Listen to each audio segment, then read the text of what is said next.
No último domingo de fevereiro, dia 25, estarei na Paulista, realizando um ato pacífico em defesa do nosso Estado democrático de direito. Investigações do ex-chefe do Executivo. Nós sabemos que, se a gente reagir depois das eleições, vai ter um caos no Brasil. Vai virar uma grande guerrilha, uma fogueira no Brasil. Vocês estão vendo agora que eu acho que chegaram à conclusão. A gente vai ter que fazer alguma coisa antes.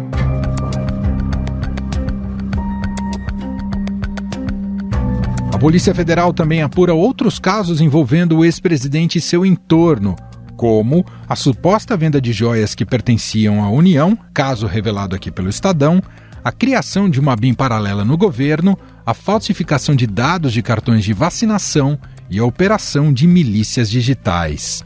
No vídeo, Bolsonaro argumenta que o ato será pacífico e pede que seus apoiadores evitem levar faixas contra quem quer que seja. Eu peço a todos vocês que compareçam trajando verde e amarelo. E mais do que isso, não compareçam com qualquer faixa ou cartaz contra quem quer que seja. Inclusive, o ex-presidente desmarcou alguns compromissos que tinha para focar na organização do ato. Nesta semana, ele estaria na Paraíba, em um evento com o pré-candidato a prefeito de João Pessoa, o ex-ministro da Saúde, Marcelo Queiroga. Além de Bolsonaro, vários deputados federais que também são alvos da Polícia Federal vêm aderindo à manifestação proposta pelo ex-presidente. Entre eles, Alexandre Ramagem e o líder da oposição na Câmara dos Deputados, Carlos Jordi, investigado pela participação nos atos antidemocráticos de 8 de janeiro. Tem Polícia Federal nas ruas, é mais uma fase da Operação Lesa Pátria. Estão sendo cumpridos 10 mandados de busca e apreensão, 8 mandados no Rio de Janeiro. Um dos alvos, deputado federal do Rio, Carlos Jordi.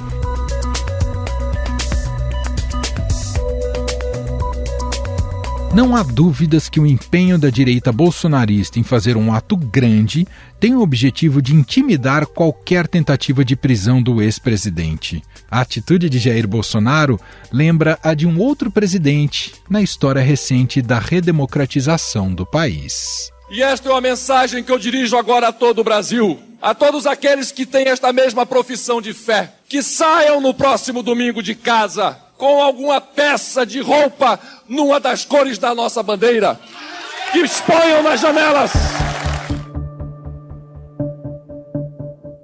Essa fala que você acabou de ouvir é de Fernando Collor de Mello, no dia 13 de agosto de 1992. Na época, o presidente enfrentava um processo de desgaste por conta de uma série de denúncias de corrupção, com participação de PC Farias, ex-tesoureiro de sua campanha. O empresário Paulo César Farias confirma no Congresso que pediu favores do governo para companheiros da campanha eleitoral. O empresário depois, durante mais de 6 horas na CPI, que foi criada para investigar as denúncias feitas contra ele por Pedro Collor, irmão do presidente Fernando Collor.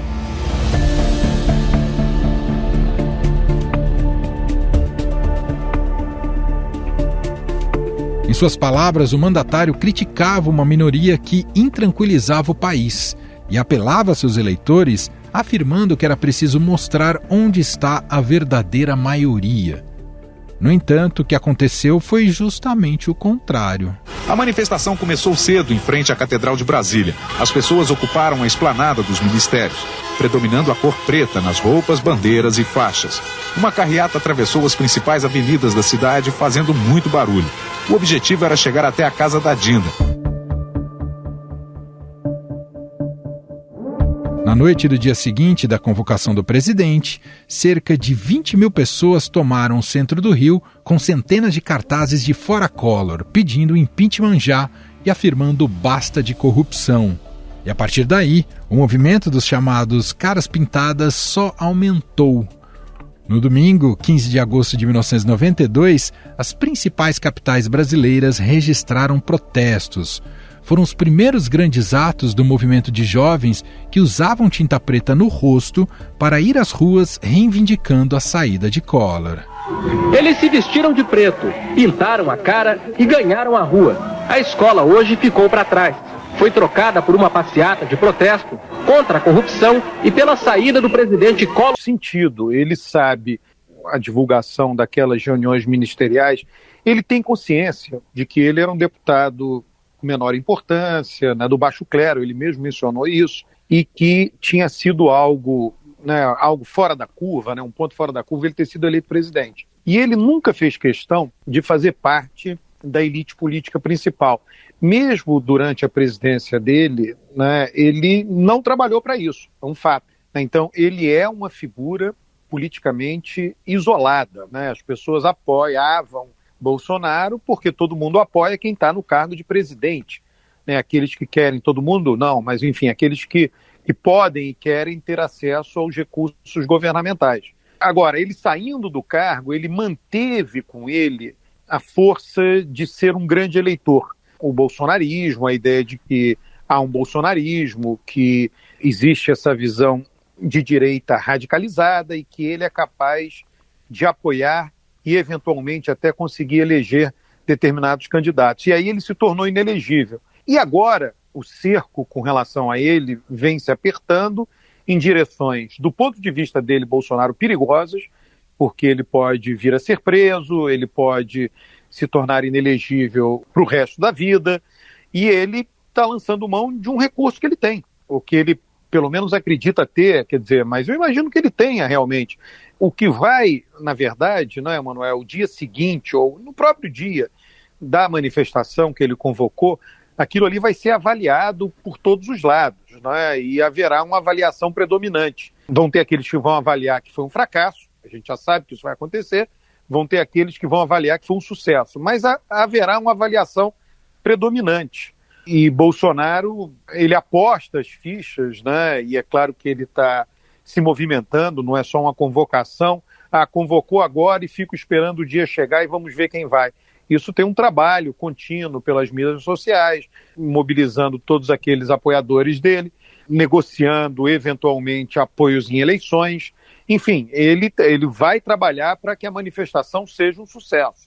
É uma cartada que ele tem na mão, meio que para pressionar o sistema político a não caminhar na direção que está se ensaiando aí, que todos nós estamos vendo, que é de uma condenação mais ampla dele por atentar contra a democracia. Então eu compreendo perfeitamente. Agora, se ele terá sucesso no objetivo final dele, né, que não é nem o objetivo final, não é ter uma manifestação cheia. O objetivo final dele é tentar mitigar, tentar diminuir possíveis condenações futuras dele.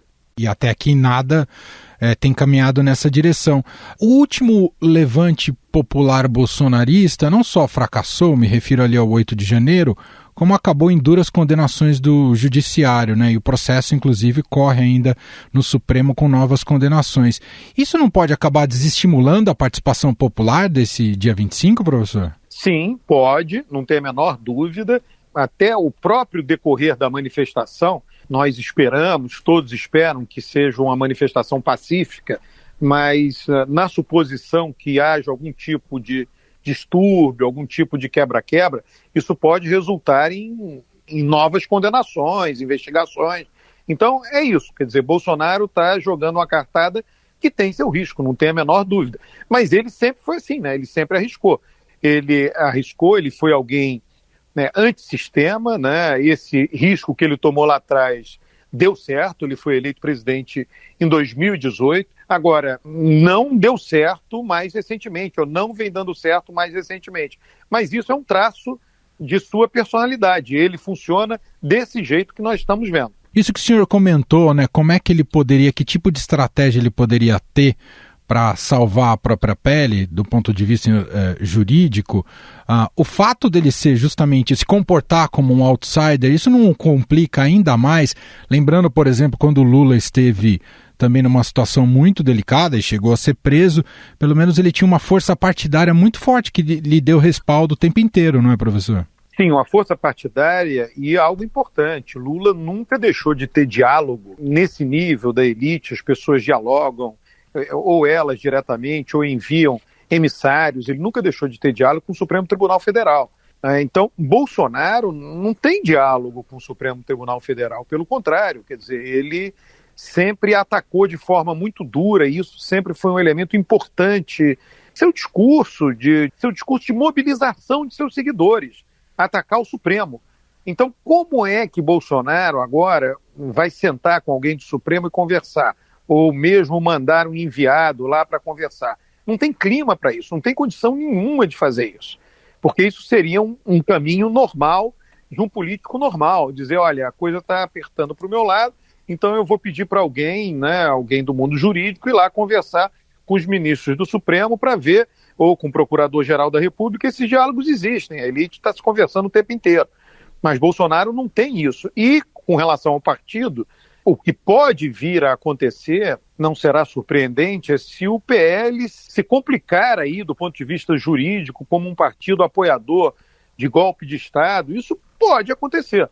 Olha, nesse momento, Emanuel, interessa para Lula não ter Bolsonaro como adversário e interessa para os outros pretendentes de direita, Zema, o governador de São Paulo, Tarcísio, que Bolsonaro saia do jogo. Veja só, então o que eu estou basicamente dizendo? Interessa para a esquerda e para a direita não ter Bolsonaro mais no jogo eleitoral e político. A situação de Bolsonaro, nesse sentido, junto à elite, é muito difícil.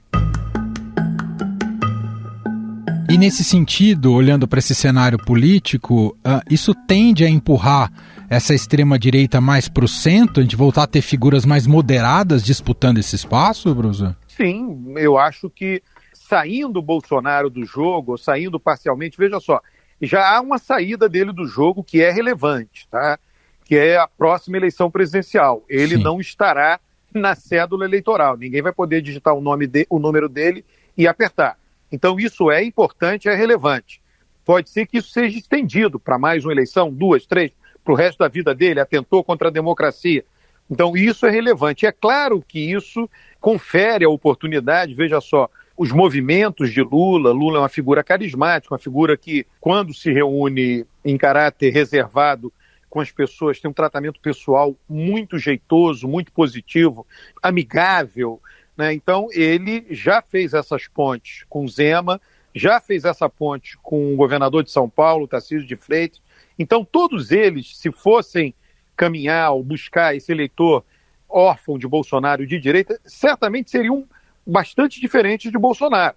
Tarcísio, com certeza. Zema ainda ensaia algum discurso um pouco mais antissistema, mas o Tarcísio, olha, a trajetória do Tarcísio de Freitas, isso é sempre bom a gente relembrar, porque não é irrelevante, tá? Ele começou como assessor técnico da Câmara dos Deputados, um concurso dificílimo que exige muita titulação, muita qualificação, e ele trabalhava como alguém que assessorava o sistema, assessorava a Câmara dos Deputados do ponto de vista técnico. Então ele é alguém do sistema, e ele foi formatado assim. Agora, isso não significa, tá, Emanuel, que essas figuras vindo a ocupar o terreno, né, a gente está aqui lidando, né, a sua pergunta foi nessa direção, lidando com esse terreno ex-bolsonarista, ex-Bolsonaro, né, eles não venham mobilizar elementos do discurso de Bolsonaro. Agora, contra o sistema político, eles não serão. Professor, cabe o paralelo com o episódio com o Collor, quando ele convocou a população para tomar as ruas de verde e amarelo para apoiá-lo, e aí o povo foi às ruas com camisas pretas pedindo a cabeça dele? Cabe o paralelo do Collor nesse caso do Bolsonaro para o ato do dia 25? Vamos ver o que vai acontecer. Aquele do Collor foi inteiramente surpreendente. Se nós seremos novamente surpreendidos por isso, tá? Mas parece que não. O país que nós temos hoje é um país um pouco diferente, ou melhor dizendo, até bastante diferente, né? Você tem dois lados realmente que têm uma identidade, as pessoas que votam nos candidatos que não são PT e as pessoas que votam no candidato PT. Naquela época, a gente tinha passado a nossa primeira eleição presidencial. O país era mais maleável, digamos assim. Digamos que aquele eleitor de centro que podia mudar de lado, né? Que efetivamente mudava de lado nas eleições posteriores, ele era numa proporção maior do que é hoje. Hoje tem o eleitor que muda de lado? Sim, tem. Mas ele é uma proporção menor. A gente viu na eleição passada. Tiveram duas eleições relativamente recentes, né? De 2014, há 10 anos atrás, Dilma venceu Aécio por uma margem muito estreita, pouco mais de 3 pontos percentuais, e Lula derrotou Bolsonaro pouco menos de 2 pontos percentuais. Então, a margem de manobra vem diminuindo para os dois lados. Por isso que talvez algo muito parecido, ou parecido com o que aconteceu com o Collor, não venha a ocorrer dessa vez. Professor, depois de tudo que vem sendo revelado sobre essa tentativa de golpe no Brasil ali no fim do governo Bolsonaro e da gravidade que isso representa, a gente pode dizer que a nossa democracia saiu mais forte ou o elemento da cooptação do meio militar que houve ali coloca ainda em xeque essa crença? Veja só, Emanuel, a gente ouve o noticiário, eu cheguei a colocar na minha conta lá do X, né, do Twitter, né? Parece muito mais um filme satírico, um filme de comédia, né? Como é que alguém que quer fazer um golpe de Estado faz isso publicamente, sendo filmado numa reunião com, 30 pessoas? Isso não existe, quer dizer, todo golpe é resultado de uma conspiração, é algo que é mantido secreto até a última hora e só depois que se amplia. Então, assim, é tudo um atrapalhado. E eles próprios, no momento em que fazem que eles acreditavam ser uma articulação que teria sucesso, eles próprios não têm consenso entre eles, porque sabem quão difícil é. A questão toda, Emanuel, é o seguinte: tá bom, vamos tentar um golpe, vamos fechar, vamos acabar com a eleição. E o dia seguinte, com quem que a gente conta para governar? Vai ter que contar com Ciro Nogueira, vai ter que contar com Renan Calheiros, vai ter que contar com todo mundo que é eleito. Então não é assim, a democracia ela é muito consolidada.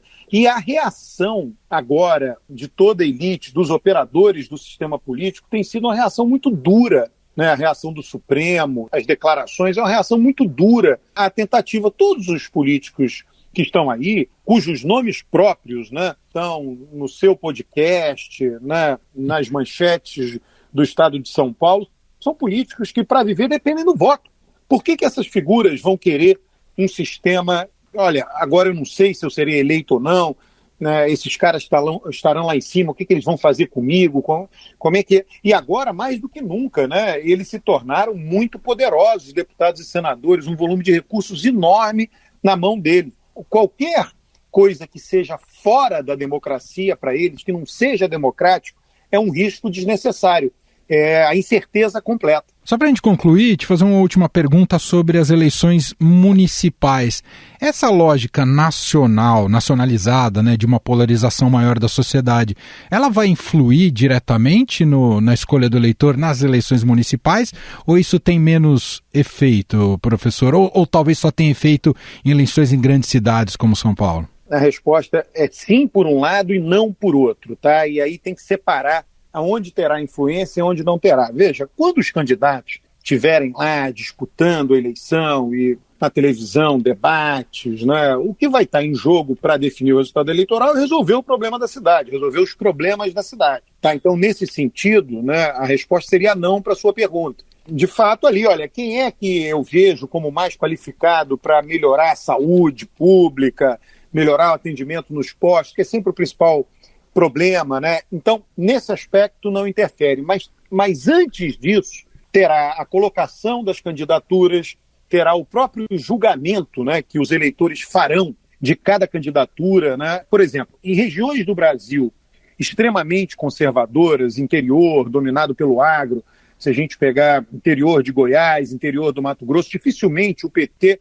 conseguirá lançar candidatos. Tem algo que antecede, que é essa polarização, que hoje coloca o PT numa situação muito difícil. Por outro lado, em regiões do interior do Nordeste, ainda que outros partidos que não o PT sejam capazes de lançar candidatos, eles terão que ter uma plataforma muito semelhante à do PT, se quiserem vencer, com um discurso fortemente a favor de políticas sociais, do combate à discriminação racial e coisas do gênero. Nesse sentido, o pano de fundo dessa polarização influenciará, sim, a eleição. Agora, no dia a dia ali, quando tiver a corrida, reta final da eleição, mês, aí os candidatos que estão postos, mas é isso, os candidatos só serão postos em função dessa polarização que é o pano de fundo hoje da vida política do país. Nós ouvimos aqui Alberto Carlos Almeida, cientista político do Instituto de Pesquisa e Consultoria Brasilis, gentilmente atendendo aqui a nossa reportagem, nosso podcast. Obrigado pela entrevista e até uma próxima, professor. Até a próxima, eu que agradeço o convite, Emanuel, um grande abraço. Estadão Notícias. E este foi o Estadão Notícias de hoje, quinta-feira, 15 de fevereiro de 2024. A apresentação foi minha, Emanuel Bonfim. Na produção, edição e roteiro, Gustavo Lopes, Jefferson Perleberg e Gabriela Forte. A montagem é de Moacir Biasi. E o nosso e-mail, podcast@estadão.com. Um abraço para você e até mais.